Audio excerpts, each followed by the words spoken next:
2022년 첫 주일을 함께 하시는 성도 여러분을 환영합니다.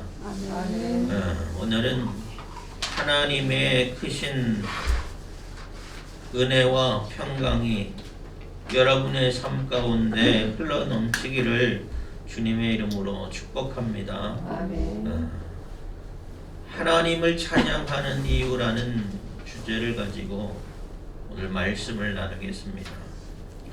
시편 147편은 이스라엘 백성들이 바벨론에서 포로 생활하다가 70년 만에 돌아옵니다.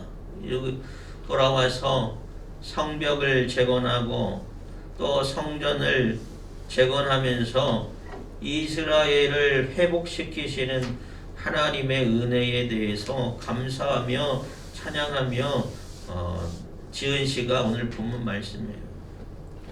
그런데 이스라엘이 재건되어지는 일들이 우연히 되어진 것이 아니라는 것이에요. 사람의 힘으로 될 수 있는 일이 아니었다는 것입니다. 오직 하나님의 권능과 하나님의 역사하심으로 포로되었던 자기들이 해방되었고 이제 나라를 재건하게 되었다는 것이에요. 사람들이 살다 보면 착각에 빠질 때가 있습니다. 자기가 복받는 것이, 자기에게 좋은 일이 생기는 것이 어떤 행운으로 되어진 줄 알아요. 자기의 능력으로 되어진 줄 압니다. 그러나 믿음의 사람은 늘 하나님을 생각하고 하나님의 역사하셨음을 고백하고 감사해야 하는 줄 믿으시기 바랍니다. 아멘. 오늘 본문 말씀 12절 말씀 보면 예루살렘아 여호와를 찬송할지어다, 시온아 내 하나님을 찬양할지어다 라고 명령하고 있어요. 예루살렘아 시온아 하는 것들은 뭐냐면 예루살렘과 시온에 하나님의 성전이 있어요. 예배자가 있는 것입니다. 모든 성도와 모든 예배자가 하나님을 찬양하고 하나님을 찬송해야 한다는 것이에요. 사랑하는 여러분, 히브리서 13장 15절에 그러므로 우리는 예수로 말미암아 항상 찬송의 제사를 하나님께 드리자. 이는 그 이름에 증언하는 입술의 열매니라 라고 말씀하고 있습니다. 하나님을 찬양하는 것이 우리가 드려야 할 찬송의 제사이고 입술의 열매가 되는 줄 믿으시기 바랍니다. 아멘. 2020년, 22년 한 해 동안에 아름다운 입술의 열매를 맺는 여러분 되시기를 축원합니다. 아멘. 때때로 우리가 입술로 범죄할 때가 있어요. 부정적인 언어들이 범죄하는 것입니다. 불평하고 또 불만과 욕설과 또 저주와 또 한숨 짓는 것들도 다 부정적인 것들이에요. 입술로 범죄하는 것들입니다. 우리의 입은 하나님을 찬양하도록 창조된 줄 믿으시기 바랍니다. 아멘. 우리의 입이 하나님을 찬양하고 복음을 증언하는 입술이 될 때에 하나님이 기뻐하는 귀한 삶이 되는 줄 믿으시기 바랍니다. 아멘. 우리가 하나님을 찬양해야 하는 이유는 너무나 많아요. 게다가 구원받은 성도이면 하나님의 백성인 우리가 당연히 하나님을 찬양해야 하죠. 그러면서 오늘 본문 말씀은 무엇으로 하나님을 찬양하는가에 대한 말씀이 증거되고 있습니다. 13절 보면 그가 내 문빗장을 견고히 하시고 내 가운데 있는 너의 자녀들에게 복을 주셨다고 고백하고 있습니다. 다 무너져 내리고 다 파괴되었던 이스라엘이 복구되고 있다는 것이에요. 성문과 성벽과 그 모든 것들이 다 복구되면서 하나님께서 문빗장을 견고하게 하신다는 것입니다. 다시 외세의 침략으로부터 안전할 수 있도록 하나님께서 보호하여 주시고 하나님께서 견고하게 하셨다는 것이에요. 그뿐만 아닙니다. 그 안에 있는, 그 가운데 있는 너의 자녀들도 복을 주셨다고 오늘 본문 말씀을 증거하고 있어요. 이스라엘은 전쟁에서 많은 사람들이 죽었습니다. 그 중에서도 많은 자녀들을 잃었어요. 그러나 하나님께서 복을 주시는데 어떠한 복을 주시냐면 더 이상 전쟁으로 자녀가 잃지 않게 하시는 은혜를 입게 되었음을 찬양하고 있는 것이에요. 지금의 안정과 평안뿐만 아니라 장래에도 하나님의 은혜가 미쳐질 것에 대해서 증언하고 있는 것입니다. 지나온 과거 동안에 얼마나 많이 힘들었는지 몰라요.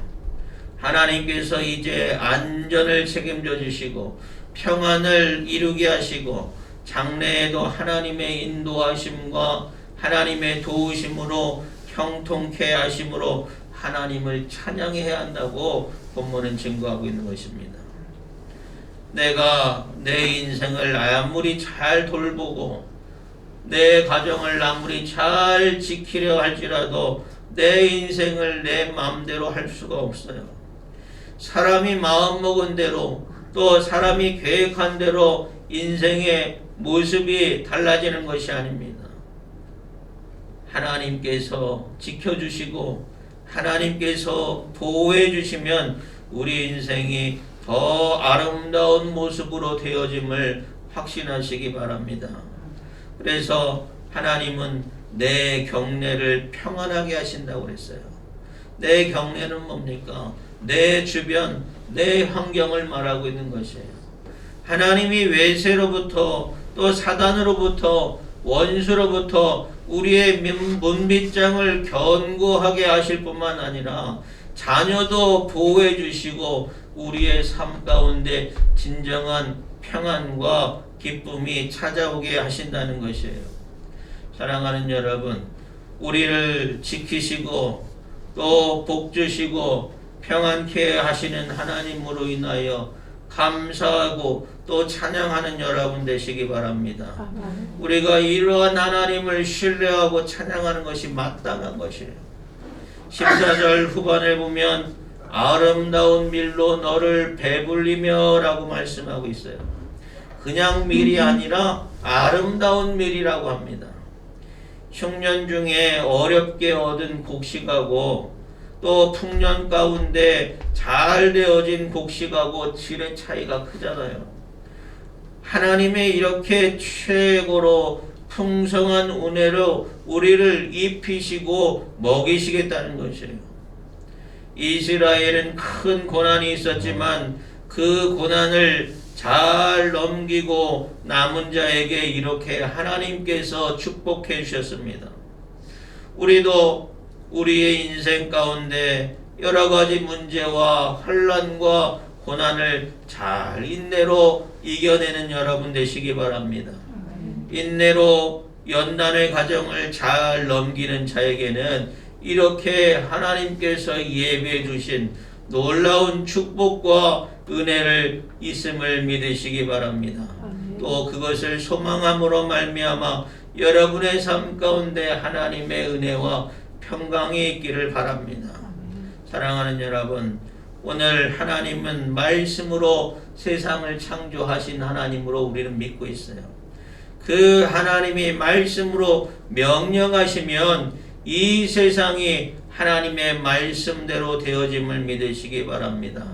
또한 그의 하나님의 권능 앞에서 우리는 인생은 한없이 연약한 존재임을 우리는 깨달아야 돼요. 오늘 본문 말씀에 16절 17절 보면 눈을 양털같이 내리시며 서리를 재같이 흩으시며 우박을 떡부스러기같이 뿌리시나니 누가 능히 그의 추위를 감당하리요? 라고 말씀하고 있어요. 눈과 서리와 또 우박은 추위 가운데 나타나는 현상이죠. 근데 양털 같은 눈, 재 같은 서리, 떡 부스러기 같은 우박은 팔레스타인 지역에서는 일반적이지 않는 아주 특별한 큰 추위를 말해요. 더운 지역에서 이러한 큰 추위를 만나면 더운 지역 사람들은 감당할 수가 없습니다.